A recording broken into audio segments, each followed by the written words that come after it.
Bien, bonjour à tous, bienvenue pour ce dernier cours du semestre sur nos trois auteurs, Brentano, Husserl, Meinong. Avant de rentrer dans le vif du sujet, une chose très importante, j'en vois beaucoup parmi vous qui ne sont toujours pas inscrits pour la fête demain soir. Vous devez tous venir, vous avez tous reçu le courriel, en fait c'est ça qui m'inquiète, parce que des fois dans les courriels, les envois collectifs, tout le monde a reçu. Non? Vous avez pas reçu, Anastasia? Alors je vous envoie l'email à la pause. Tous les autres, vous avez reçu? Ok? Claire non plus? Alors si vous avez pas reçu, vous êtes par défaut invité. Je ne sais pas pourquoi, quand on envoie à tous les étudiants, c'est notre secrétaire Elena qui a fait ça, il y en a toujours qui passent à travers le... Qui d'autre n'a pas reçu l'invitation? Vous deux seulement. Ok, à la pause, je vous la fais suivre. Bien, alors on termine aujourd'hui l'étude en particulier de la théorie de la perception de Husserl. Je vous remets juste le cours dans ses grandes lignes. Vous verrez qu'à la fin du cours, j'ai mis une diapo qui est une forme de résumé du cours où vous avez les points centraux. Ça ne veut pas dire que vous devez savoir que ça, mais c'est censé vous aider pour les révisions. Vous avez pour chacun des trois auteurs les points centraux qu'on aura étudiés. Mais le fil conducteur du cours, sur lequel je suis revenu à plusieurs reprises et sur lequel je voudrais insister pour vous replonger dans le bain maintenant, c'est que pour ces trois auteurs, et pour tous les auteurs de la tradition dite autrichienne ou brentanienne en philosophie, vous avez un intérêt double et en fait un intérêt dépendant pour d'une part les questions qui relèvent de la philosophie de l'esprit, comment fonctionne notre cognition, comme on dirait aujourd'hui, même si ce n'est pas un terme qu'eux emploient, quels sont les différents types d'états mentaux, comment sont-ils reliés, etc. Et d'autre part les questions métaphysiques, à savoir qu'est-ce qu'il y a dans le monde. D'accord ? Et la grande force et le grand intérêt de tous ces auteurs, quand vous les lisez, ils ne sont pas d'accord entre eux, mais tous essayent de trouver une articulation cohérente entre leur philosophie de l'esprit et leur métaphysique. D'accord ? Entre la description des états mentaux qu'on a et la description de quoi est fait le monde. Si vous vous souvenez Brentano, pour Brentano, dans le monde, tout ce qu'il y a, ce sont des choses. Okay ? Des choses et des substances. Il a cette théorie des substances et des accidents un peu bizarre, en tout cas le Brentano tardif. Et ça implique pour lui une certaine théorie des attitudes psychologiques. Toutes nos attitudes sont objectuelles.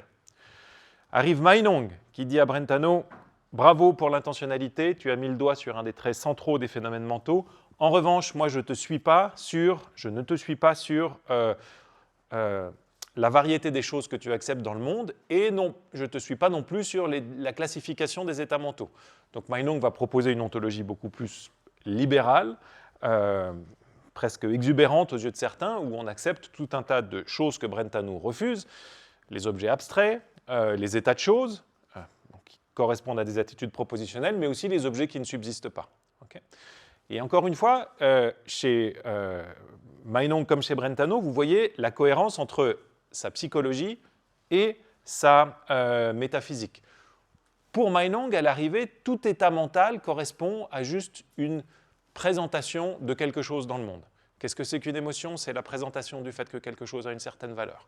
Qu'est-ce que c'est qu'un désir? C'est la présentation du fait que quelque chose a une certaine norme, etc. Évidemment, si vous avez plein de choses dans le monde, vous pouvez avoir d'une certaine manière un schéma intentionnel plus simple. Et vous pouvez concevoir l'intentionnalité toujours comme une relation. J'y suis revenu à plusieurs reprises, maintenant j'arrête de me répéter sur cette question.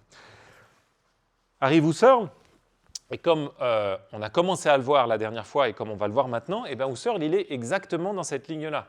Il n'est pas d'accord ni avec Brentano, ni avec Meinong sur le détail de la psychologie de l'esprit, de la philosophie de l'esprit et de la métaphysique, mais il voit très clairement que la manière dont vous allez décrire le mental doit être reliée à la manière dont vous concevez le monde. Qu'est-ce qu'il y a dans le monde? D'accord ?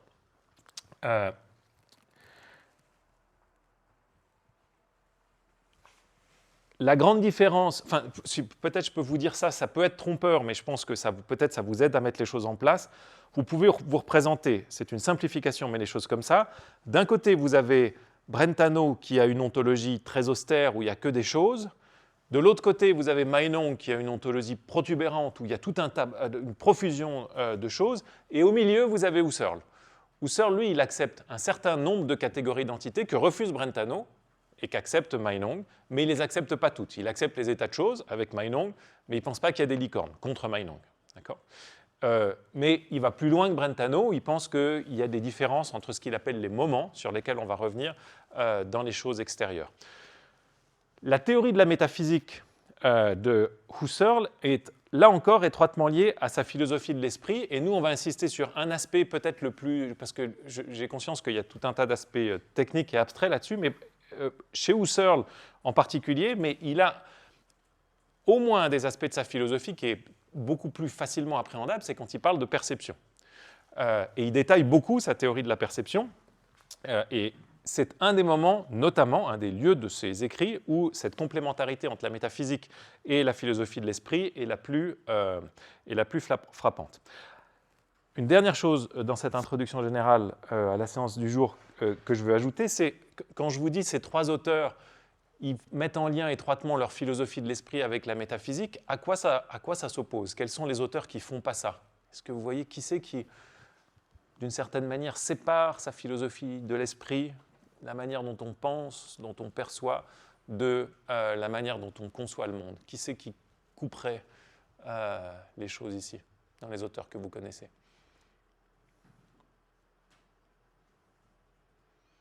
Autrement dit, est-ce que ce que je vous présente comme une marque de ces trois auteurs, est-ce que ce n'est pas trivial? Est-ce que tout le monde ne fait pas ça à l'arrivée? Si vous devez penser à quelqu'un qui développe toute une théorie de l'esprit, de la connaissance, et qui ne dit rien ou quasiment rien de la métaphysique, qui ce serait? Grand philosophe. Marine? Oui, Kant, exactement. Hein. Si vous vous souvenez de ce que dit Kant, Kant fait toute une théorie de la connaissance, du jugement moral, de la perception, de l'intuition, de l'imagination. Qu'est-ce que Kant dit sur la métaphysique? Rien ou quasiment rien. Tout ce qu'il y a, c'est des noumènes dont on ne peut rien dire. Et peut-être même du noumène, déjà dire des noumènes, c'est trop. On ne peut rien dire de ce qu'il y a indépendamment de nous. Il y a quand même quelque chose indépendamment de nous, puis Kant se rapproche à ça en disant « ça fait de moi un réaliste », mais en réalité, c'est un réaliste très aveugle, parce que vous ne pouvez rien dire ni percevoir des choses qui existent indépendamment de nous. Pourquoi je vous dis ça maintenant? D'une part, parce que ça vous aide à voir ce qu'il y a de singulier chez ces auteurs de la tradition brentanienne, de refuser qu'on coupe la métaphysique de la conception de la philosophie de l'esprit à la manière kantienne, et ça vous aide à comprendre aussi pourquoi la chose importante qui se passe avec Husserl dans ses Ideen, ce qu'on appelle son tournant transcendantal, le moment où, après avoir lu les Kantiens, il dit finalement, moi je suis contre faire de la métaphysique, ça représente une rupture totale, chez lui y compris. Donc vous vous souvenez que Husserl il commence par les recherches logiques, qui est son premier grand livre, plusieurs volumes, 5-6 recherches, à creuser exactement ce projet brentanien. Mais il va lire les Kantiens, il va lire Kant et il va faire ce que lui-même appelle ce tournant transcendantal en disant « dorénavant, on peut décrire l'esprit sans se poser du tout la question de ce qu'il y a dans le monde extérieur. » C'est ça qu'il appelle l'époquée, la suspension de jugement. On va juste faire de la psychologie descriptive et on va arrêter de nous embarrasser avec la métaphysique. Et oui, quand il fait ça, c'est la raison pour laquelle je n'ai pas plus développé dans ce cours cette partie-là, enfin qu'on ne va pas plus la voir, il tourne le dos complètement à tous les projets qu'on a vus jusqu'à maintenant, d'accord? D'essayer d'articuler la philosophie de l'esprit et la métaphysique. Non, finalement, il va balancer toute la métaphysique. Alors, nous, on ne va pas étudier cette partie de Husserl là, on s'intéresse au premier Husserl avant le tournant transcendantal, et on s'intéresse en particulier au premier Husserl sur la philosophie de la perception. Ok, ça c'était ma petite introduction pour vous replonger dans le bain. Est-ce que vous avez des questions là-dessus? Ça va? Ouais. Alors, Husserl, sur la perception. Petit rappel, là encore, on a commencé à voir ça la dernière fois. Évidemment, comme les deux autres larrons avant lui, et comme d'autres, c'est loin d'être exhaustif, vous avez aussi Reinhardt, Stumpf, Bühler et beaucoup d'autres. Que dit Husserl? Il dit pour commencer que Marty, Suisse, il dit « Moi, je fais de la psychologie descriptive. » Je suis d'accord avec Brentano là-dessus. Quand on s'intéresse à la philosophie, la première tâche, c'est la description. Okay? Par opposition à l'explication. Bien. La deuxième chose qu'il faut avoir en tête au sujet de Husserl, c'est que, comme Meinong, comme Brentano, il refuse, enfin comme le second Brentano, et il refuse l'idée moderne, l'idée lockéenne, que ce qu'on voit, c'est dans notre tête. Donc c'est un réaliste direct. Quand je vois Vladimir, je vois quelque chose qui est à l'extérieur de ma tête. Je ne vois pas une image de Vladimir sur ma rétine ou dans mon cerveau.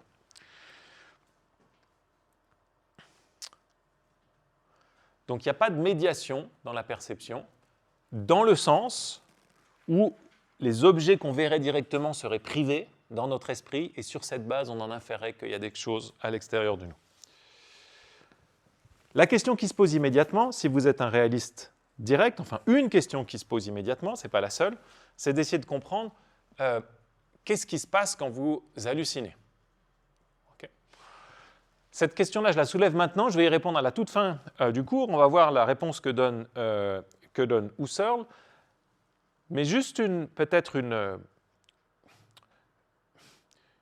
raison de ne pas s'embarrasser trop, s'encombrer trop l'esprit avec cette question quand on commence l'étude de la perception. C'est la raison suivante. L'hallucination ou l'illusion, c'est ce qui se passe quand la perception ne marche pas. C'est l'erreur. Okay, c'est l'échec de la perception. Peut-être que ce n'est pas une bonne idée dans l'étude de la perception de bâtir toute votre théorie de la perception sur les cas qui ne fonctionnent pas. Et c'est un peu ce que font les réalistes indirects. Ils disent, dans les cas d'hallucination, quand j'hallucine que Vladimir est en train de danser en tutu sur la table, ce n'est pas le cas. Okay, mais j'ai cette hallucination-là. Ce que je vois dans ce cas-là, c'est une image dans mon esprit. Les réalistes directs disent, eh bien, vous voyez, ça doit être pareil dans les cas de perception véridique. Pourquoi est-ce que, si dans les cas d'hallucination, je vois des images dans mon esprit, pourquoi dans les cas de perception véridique, je ne verrai pas aussi des images dans mon esprit? Donc il laisse, si vous voulez, l'hallucination ou l'illusion contaminer la perception véridique. Mais vous pouvez couper le lien ici. Vous pouvez dire, non, on ne pense pas du tout qu'il faille fonder notre perception, notre étude de la perception sur les mauvais cas. On va commencer par les cas où ça fonctionne bien. Et c'est ce que font typiquement les réalistes directs. Et on verra comment Husserl traite de l'illusion. Vous vous souvenez les deux grandes options qu'on avait au sujet de l'illusion. Vous aviez d'un côté Meinong qui disait, dans l'illusion, ce qu'on perçoit, c'est on perçoit un objet qui ne subsiste pas, mais on a l'impression qu'il subsiste, c'est là l'erreur de l'illusion. Vous aviez de l'autre côté Brentano qui dit, dans le cas où j'hallucine Vladimir en train de danser en tutu, je perçois en fait quoi? Rien du tout, je suis juste un penseur de Vladimir dansant en tutu. Donc mon hallucination n'a pas d'objet pour Brentano, elle a un objet qui ne subsiste pas pour Meinong, et on va se demander ce que va dire Husserl. Husserl, je vous vends la mèche un petit peu, il va dire elle n'a pas d'objet mais elle a un contenu, et une des grandes tâches qu'on va avoir aujourd'hui, c'est de comprendre la notion de contenu intentionnel. Ok, j'anticipe un peu sur la suite. Donc, troisième chose, donc là c'est la partie où je vous présenter ce que Husserl retient de Brentano. Il retient une approche descriptive, il retient le réalisme direct, qui est au moins ce qu'accepte le dernier Brentano, parce que vous vous souvenez que dans sa première version, il est beaucoup plus proche de Locke. Et puis, il accepte également les modes intentionnels, ce qu'il appelle les qualités d'un acte. Voir que P, imaginer que P, supposer que P, juger que P, regretter que P, désirer que P. Donc, chaque type d'état mental, ou presque tous les types d'états mentaux, sont définis par le fait qu'ils appréhendent les objets extérieurs de différentes manières. Okay. Donc, un même objet, vous pouvez avoir différentes attitudes vis-à-vis de lui. Okay. Vous pouvez voir le lac, vous pouvez aimer le lac, vous pouvez désirer vous baigner dans le lac, vous pouvez supposer qu'il y a un lac, etc. Toutes ces choses-là, c'est différentes attitudes vis-à-vis d'un même objet. Okay, c'est ce que Brentano appelait les modes intentionnels et ce que Husserl appelle les qualités d'un acte.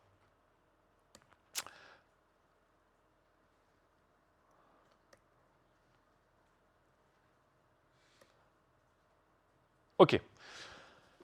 Ça va? Alors, première question, qu'est-ce qu'on voit pour Husserl, pardon. Pour Brentano, on voit que des objets. Mais pour Husserl, il existe à la fois une perception d'objet, qu'il appelle une perception simple, et une perception qu'il appelle propositionnelle. Qu'est-ce que c'est que la perception simple? Elle porte sur des particuliers. Vous voyez ce papier, par exemple. Et la perception propositionnelle, elle porte sur des états de choses. Je vois que quelqu'un a écrit sur ce papier. À ce titre, la perception simple, elle est ce qu'on appelle non doxastique.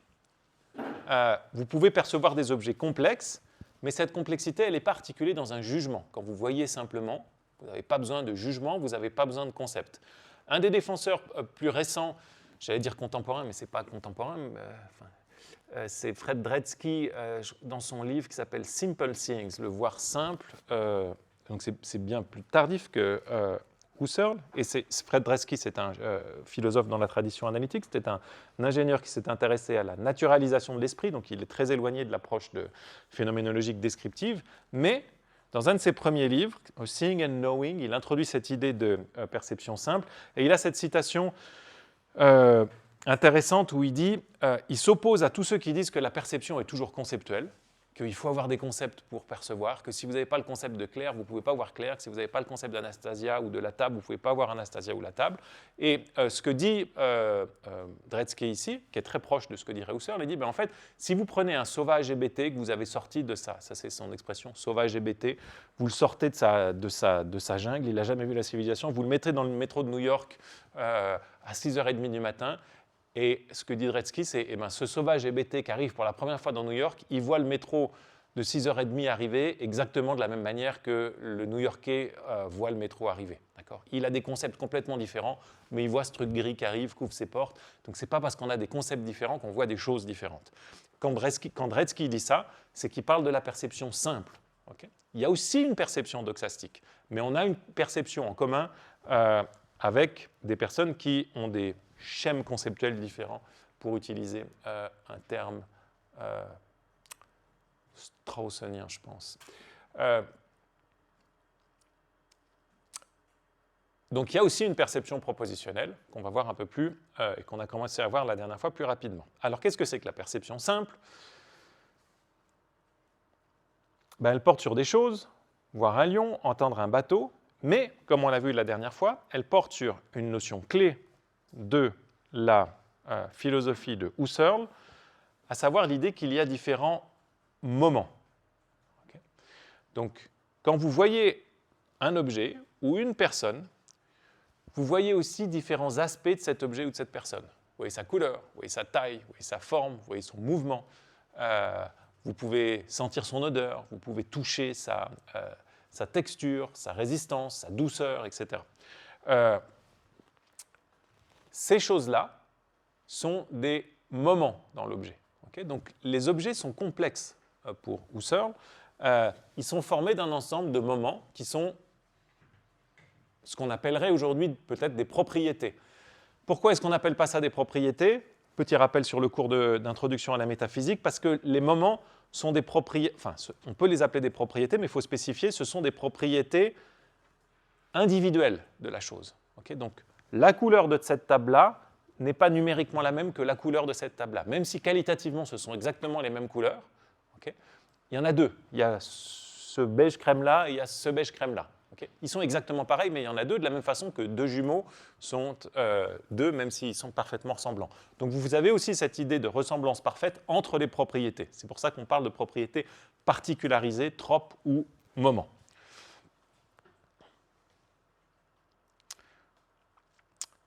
Donc un moment, c'est pour Husserl une partie inséparable d'un objet. Vous vous souvenez, la dernière fois, j'ai expliqué ça longuement. Vous avez des parties séparables, le pied de la table, le plateau de la table, une moitié du plateau de la table, mais vous avez des parties inséparables, la forme de la table.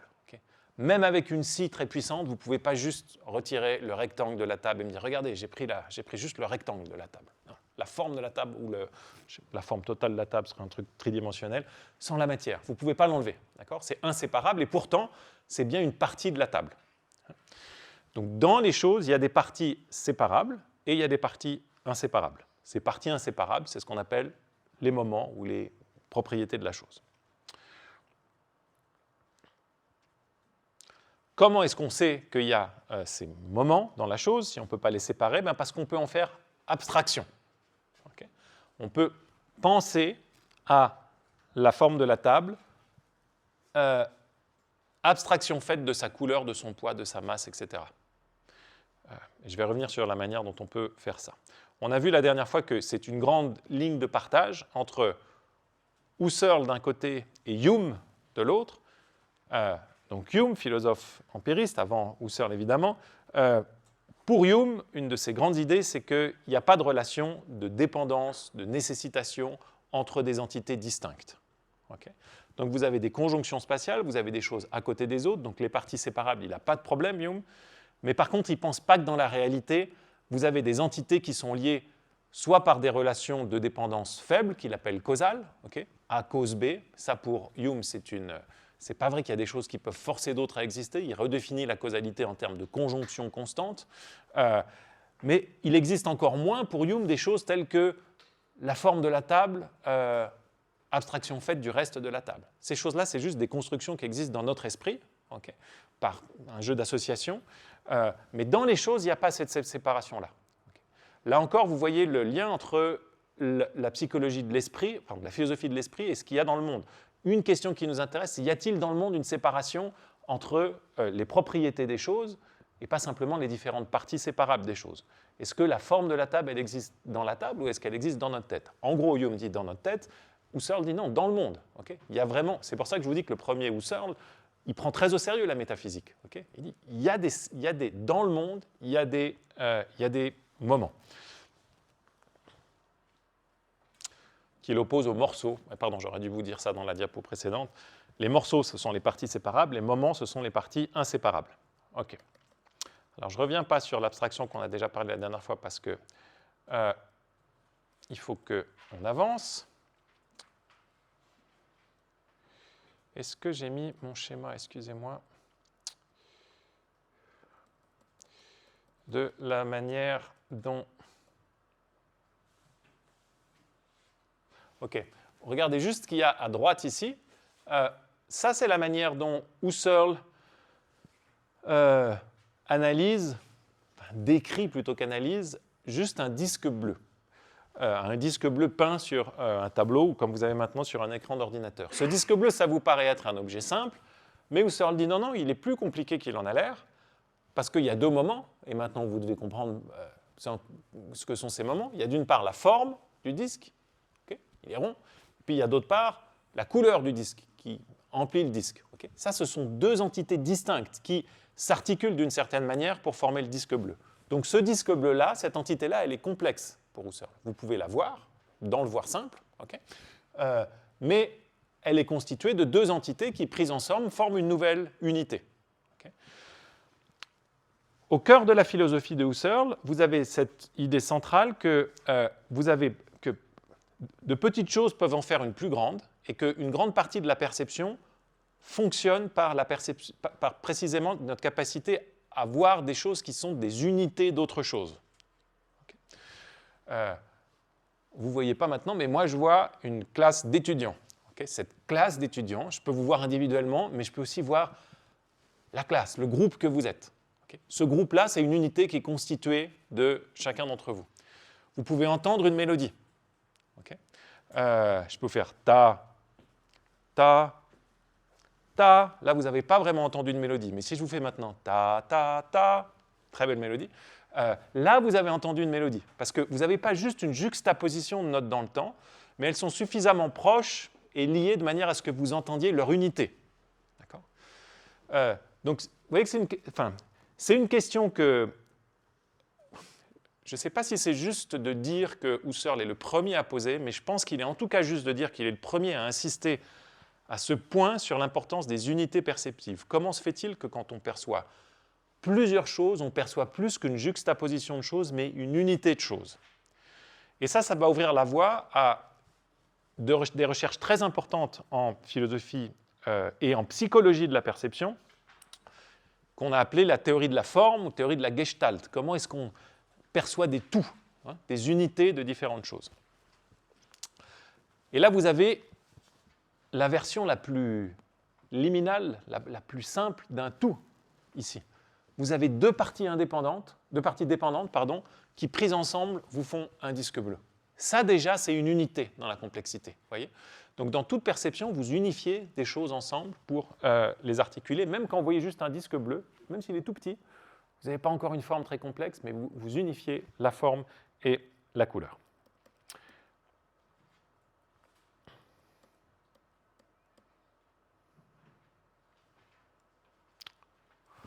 ces deux moments, la forme et la couleur, là encore, je vous en ai parlé la dernière fois, ils sont, pour Husserl, mutuellement dépendants. L'un ne peut pas exister sans l'autre.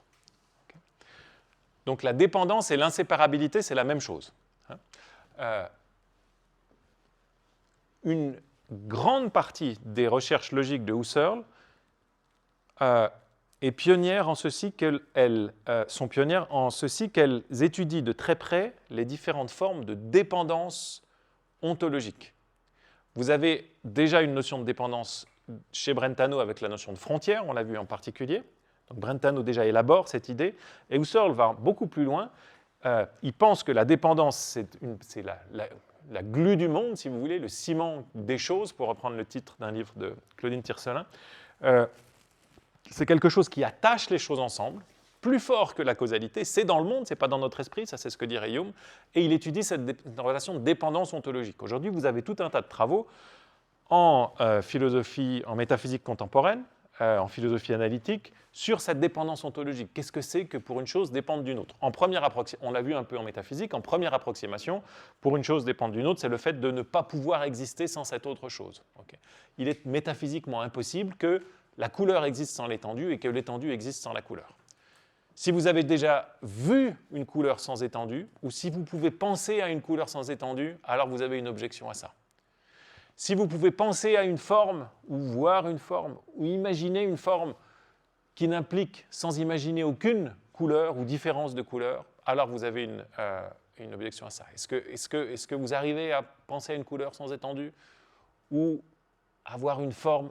Voir, il faut de l'imagination visuelle ici, hein, il y a une restriction modale sur un type de sens, parce que vous pouvez sentir une forme dure sans sentir de couleur, mais à imaginer visuellement une forme sans imaginer quelques couleurs. Il y en a qui arrivent à faire ça? Levez la main. OK? Donc, vous voyez cette idée, l'imagination ici nous permet de voir, d'accéder à des vérités métaphysiques, dire il y a des choses qui ne peuvent pas exister sans les autres. Okay? On voit la distinction, mais on voit qu'elles ne peuvent pas exister séparément. Cette dépendance, elle est générique. Qu'est-ce que ça veut dire de dire qu'elle est générique? Ça veut dire que chaque forme requiert une couleur, mais pas cette couleur-là. Okay? De la même façon, chaque couleur requiert une forme, mais pas forcément la forme qu'elle a maintenant. Okay? Et ça, c'est ce qui va permettre, j'anticipe un peu sur une diapo, mais c'est pas grave, j'y reviendrai ensuite, c'est ce qui va permettre à Husserl de nous donner une voie d'accès à ces relations de dépendance. Comment est-ce qu'on sait que les choses dépendent les unes des autres? Eh bien, la réponse de Husserl en deux mots, c'est de dire ce n'est pas la perception qui nous donne ça. Vous ne pouvez pas voir la dépendance entre la forme et l'étendue. Et vous vous doutez pourquoi vous ne pouvez pas voir la dépendance, la relation. Pourquoi est-ce qu'on ne peut pas voir la dépendance entre la forme et l'étendue? Pourquoi est-ce qu'on ne peut pas la voir? Donc vous avez un beau tableau vert, okay, dont la couleur dépend, si Husserl a raison, de l'étendue. Est-ce que vous voyez que la couleur dépend de l'étendue? Est-ce que vous voyez que la couleur ne peut pas exister sans l'étendue? Est-ce que ça fait partie du contenu de votre perception visuelle? Non? Alors comment vous pouvez le savoir? Si on admet que c'est vrai, comment vous pouvez savoir que le vert du tableau ne peut pas exister sans l'étendue du tableau?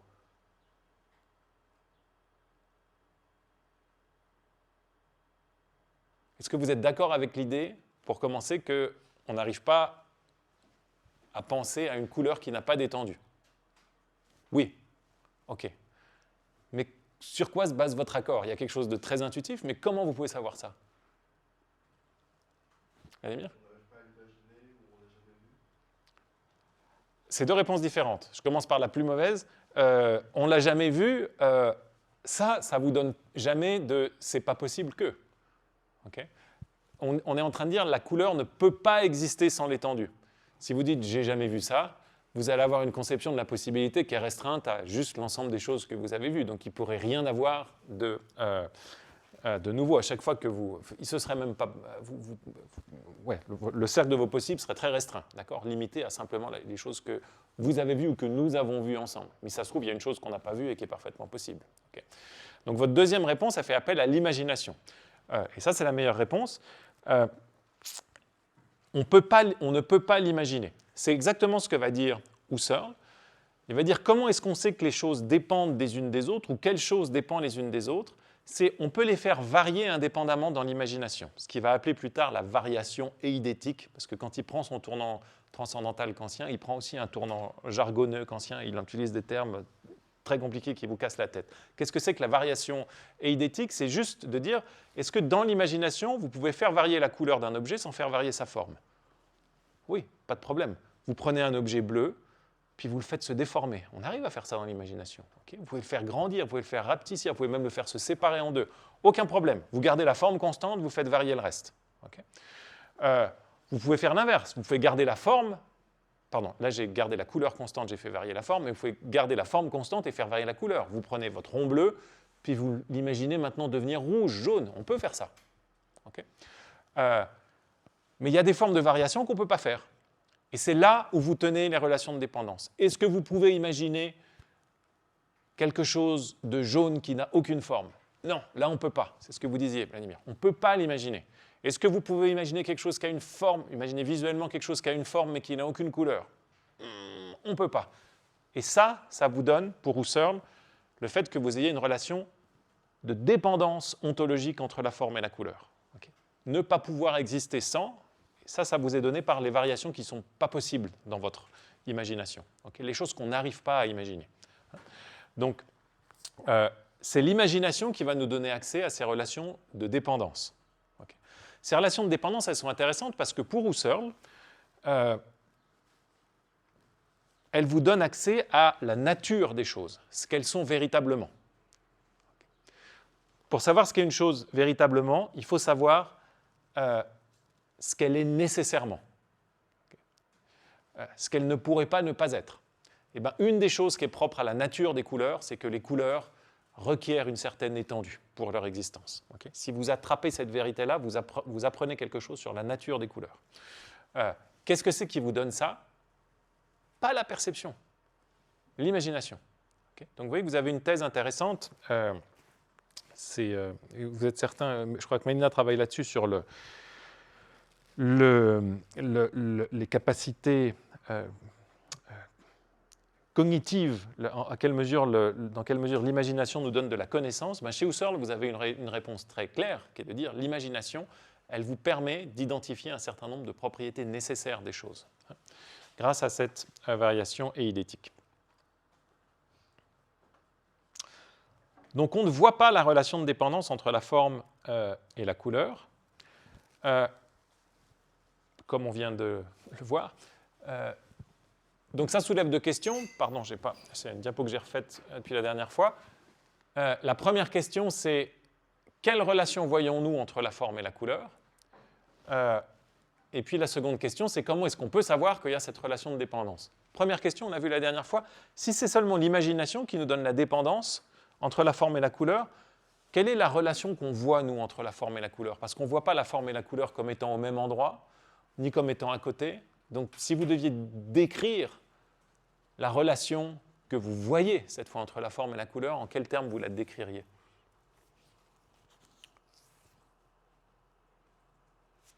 La forme est distincte de la couleur. Okay, on doit les voir d'une certaine manière comme étant reliés.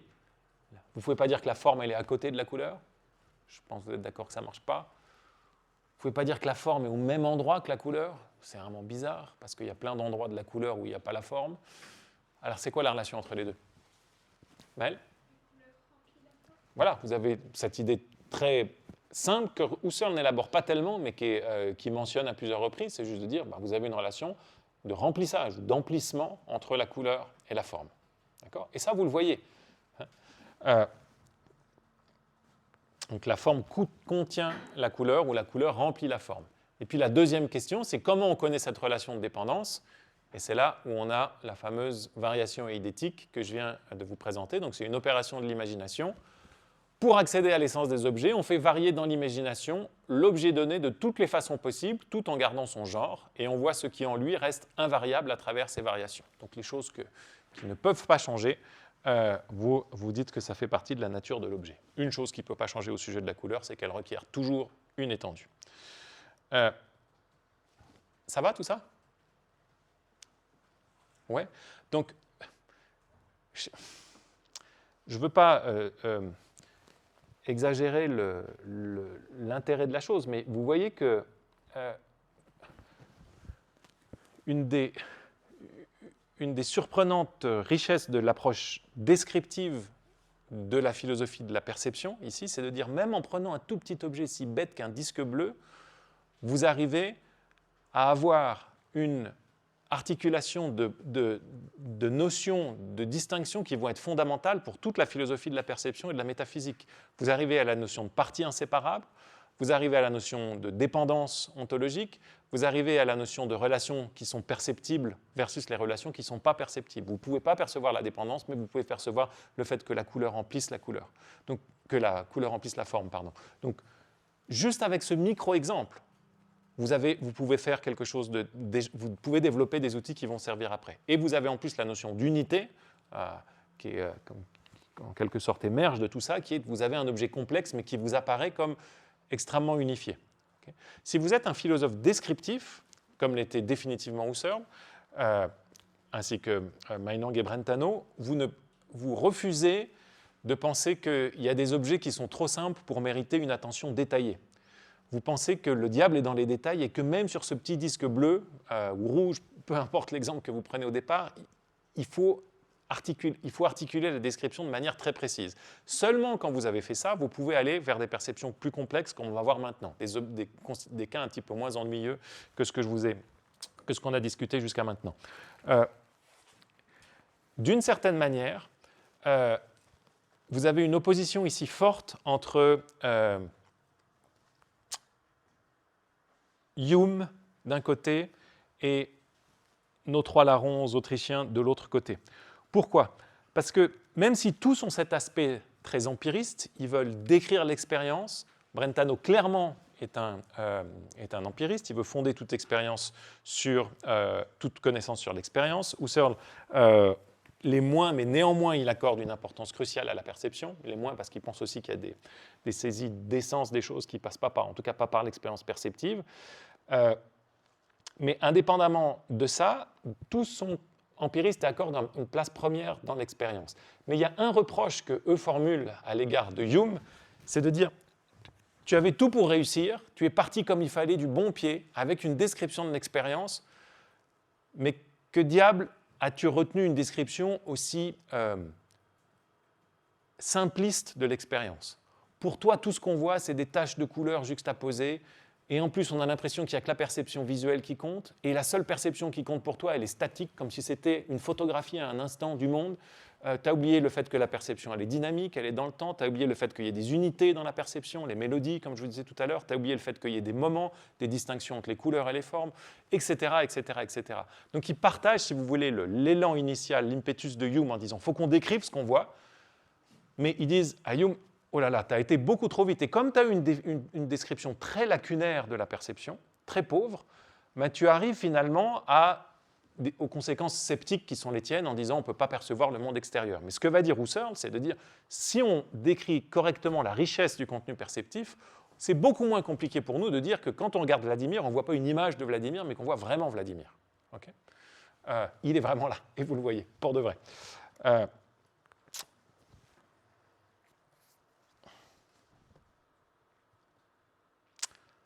Bien, donc là, on s'est intéressé à deux types de moments, la forme et la couleur, qui sont ce que Husserl appelle des moments statiques, mais il y a aussi des moments dynamiques, le fait qu'un objet bouge, le fait que vous voyez quelqu'un sourire, que vous voyez quelqu'un s'arrêter, que vous voyez un objet grandir, rapetisser, etc. C'est aussi des choses qui font partie de ce que vous voyez, des objets perceptifs. Vous avez des moments relationnels, le contact spatial, le fait que différents objets ensemble forment une forme, comme on l'a vu la dernière fois, et comme je vous l'ai dit tout à l'heure. Bien, ça c'est la perception simple. Donc la perception simple, c'est un nom trompeur, parce que comme vous l'avez vu maintenant, la perception simple, elle est très complexe. Simple, ça ne s'oppose pas à complexe, ça s'oppose à propositionnel. Okay. Dans les objets que vous voyez, il y a plein de parties, il y a tout un tas d'articulations, d'emplissage, de juxtaposition, de former des unités sur la base d'entités plus simples. Donc la perception simple est complexe, mais elle n'est pas propositionnelle. C'est ça que veut dire simple ici. Qu'est-ce que ça veut dire de dire que la perception simple n'est pas propositionnelle, eh bien pour Husserl,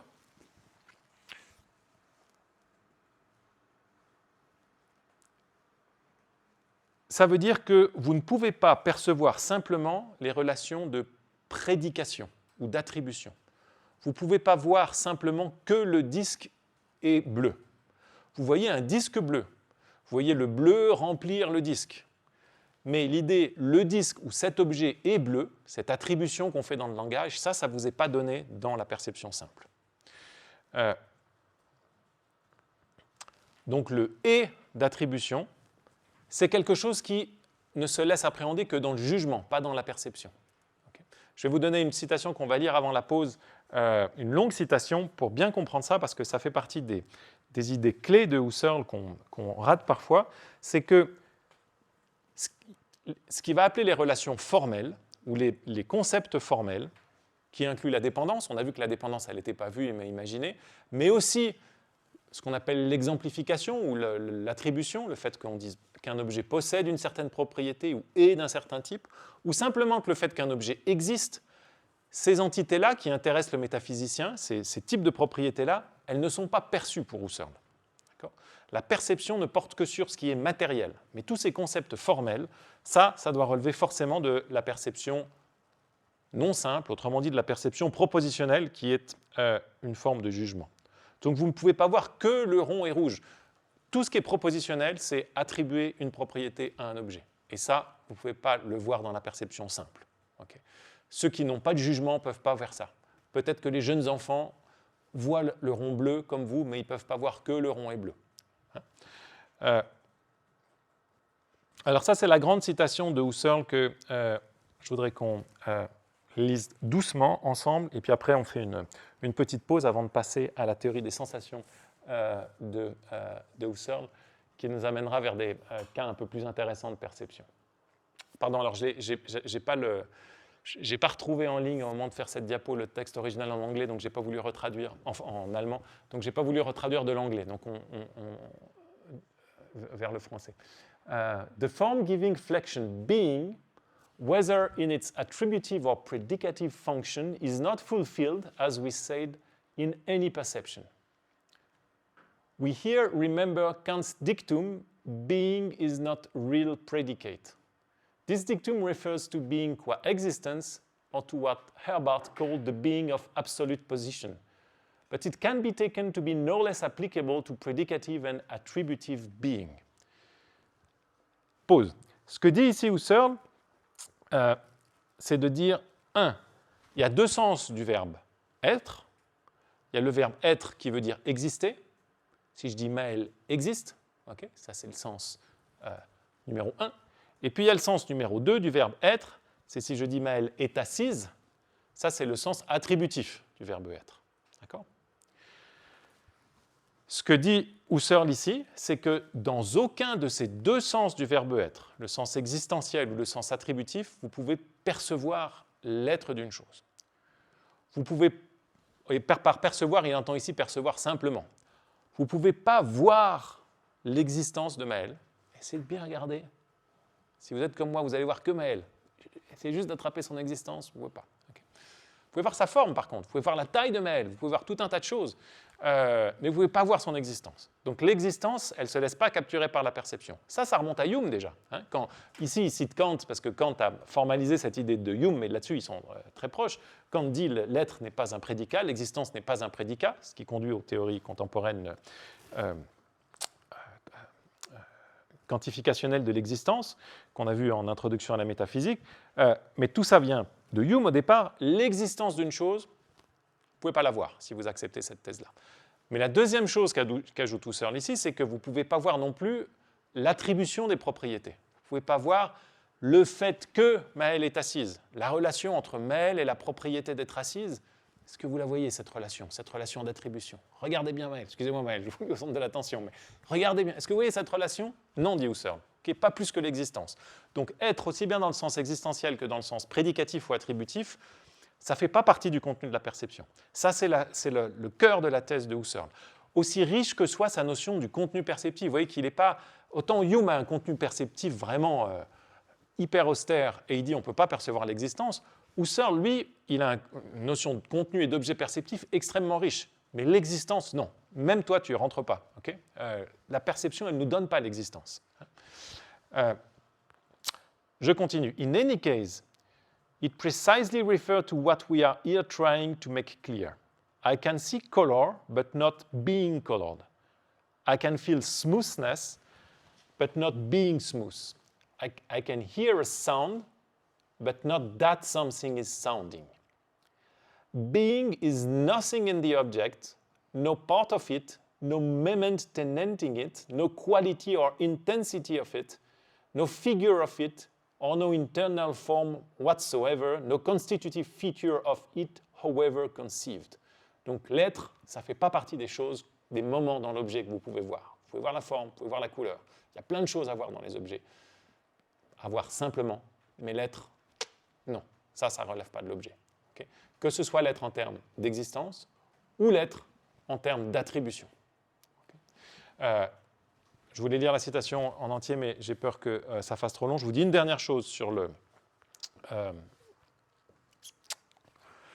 cette notion d'existence, que j'évoque juste ça comme une idée possiblement contradictoire avec ce que dit Husserl ici, mais, et qui peut vous aider à comprendre l'éventuel débat qu'il y a ici. Vous avez un certain nombre de philosophes, Condillac a tiré vers ça, plus tard des gens dont vous avez peut-être moins entendu parler, d'Estude Tracy ou Mendes de Biran, qui eux vont dire s'il y a une expérience par laquelle on accède à l'existence des objets. Vous voyez par quelle expérience on pourrait vraiment avoir l'impression que les objets existent?